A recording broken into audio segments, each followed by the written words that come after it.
Welcome back ناظرین، ہم گفتگو کر رہے ہیں ڈاکٹر عدیل ملک صاحب سے۔ عدیل صاحب، جو یہ جس سفر کا آپ نے ذکر کیا ہم اس پر بھی آئیں گے، بٹ سر اس سے پہلے جو یہ میں نے پہلے شروع میں بھی ابتدائیے میں بھی ذکر کیا کہ بہت اہم سال رہا، بیکاز بہت سی جو ہم بحث کرتے تھے کہ ہماری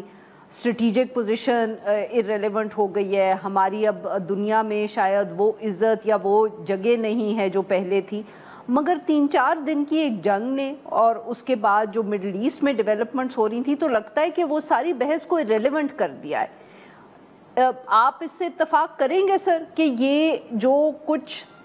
چاہے مڈل ایسٹ کی ہم بات کریں یا پاکستان انڈیا کے تعلقات کے پچھلے دنوں میں بات کریں تو ایک دم لگتا ہے کہ خطے کی پالیٹکس، ورلڈ پالیٹکس اور پاکستان کی جو پوزیشن ہے اس میں بہت تبدیلی آئی ہے، and how sustainable is this؟ دیکھیں، آپ نے بہت اچھا سوال کیا۔ میرے خیال میں جو پچھلے سال میں پاکستان کو سفارتی محاذ پہ بہت بڑی کامیابیاں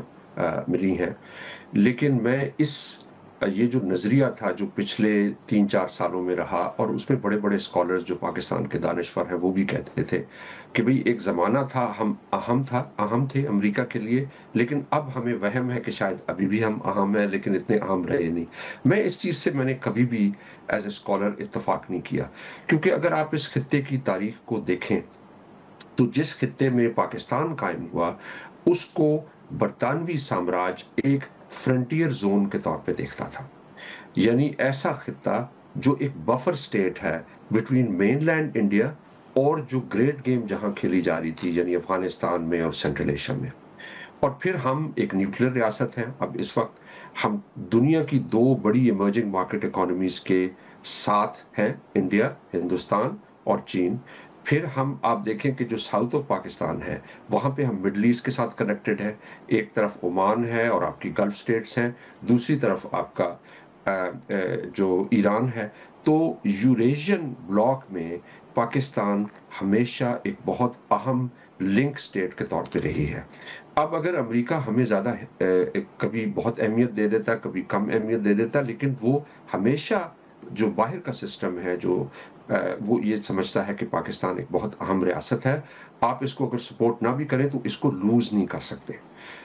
تو میرے خیال میں پاکستان کی اہمیت ہمیشہ تھی۔ اب جو اس کی دوبارہ ہماری جو نیو فاؤنڈ ریلیونس ہے اس کے 3-4 محرکات ہیں۔ پہلا محرک یہ ہے کہ اب اس وقت چین اور امریکہ کے درمیان ایک سرد اور گرم جنگ بھی تھوڑی سی چل رہی ہے، اور جب یہ انڈیا کے ساتھ ہماری وار ہوئی تو اس میں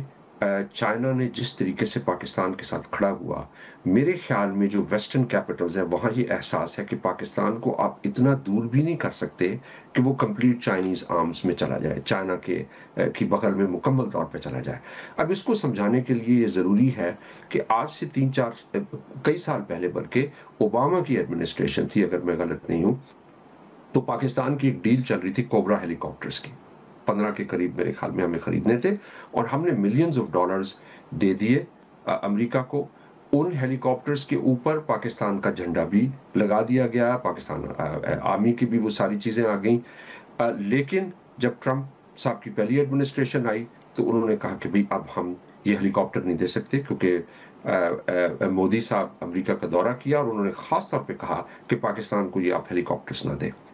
چنانچہ امریکہ نے پیسے لیے لیکن اس کو اور طریقے سے واپس کیا اور ہمیں ہیلی کاپٹرز نہیں دیے۔ پھر ہم نے ٹرکی کو کہا اور ٹرکی بھی مانا، لیکن ٹرکی کے ہیلی کاپٹرز میں جو انجنز تھے وہ بھی امریکہ کے تھے۔ امریکہ نے دوبارہ کہا کہ آپ نہیں یہ دے سکتے پاکستان کو، تو فائنلی پاکستان نے پھر چین سے ہی خرید لیے۔ آپ کو یاد ہوگا کہ 90 کی دہائی میں ہر روز یہ بحث ہوتی تھی کہ بھئی یہ F-16 آ رہے ہیں نہیں آ رہے، ان کے پرزے مل رہے نہیں مل رہے۔ پاکستان کی جو ڈیفنس اسٹیبلشمنٹ ہے اس نے بہت کامیابی کے ساتھ اس سارے سوال کو obsolete یعنی متروک بنا دیا ہے، کیونکہ اب ہم پراپرلی چائنیز سسٹمز کے اندر انٹیگریٹ ہوئے ہیں۔ یہ جو میرے خیال میں جو میری انڈرسٹینڈنگ ہے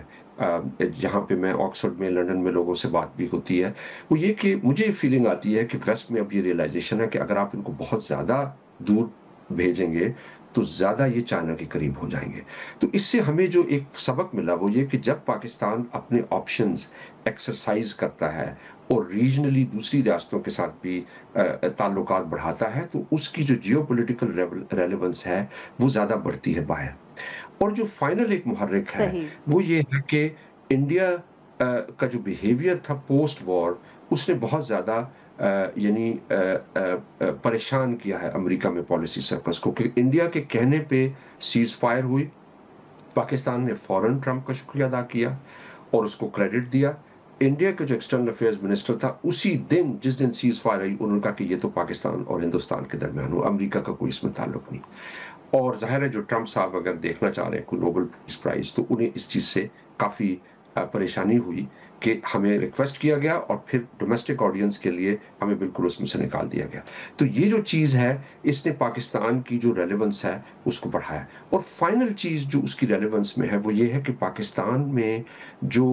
پاور سٹرکچر ہے, اگر آپ لندن, واشنگٹن, نیو یارک کی کے پیرائے سے دیکھیں تو وہ جو پاور سٹرکچر ہے وہ ایک ملٹری رول سٹیٹ کے تھرو آتا ہے. اور میرے خیال میں پچھلے 70 سالوں میں باہر کے سسٹم کی انویسٹمنٹ ہے, سرمایہ کاری ہے یہاں پہ ایک آمرانہ نظام کو قائم رکھنے میں. ناظرین یہاں پہ لے تھوڑی سی break, we'll be right back.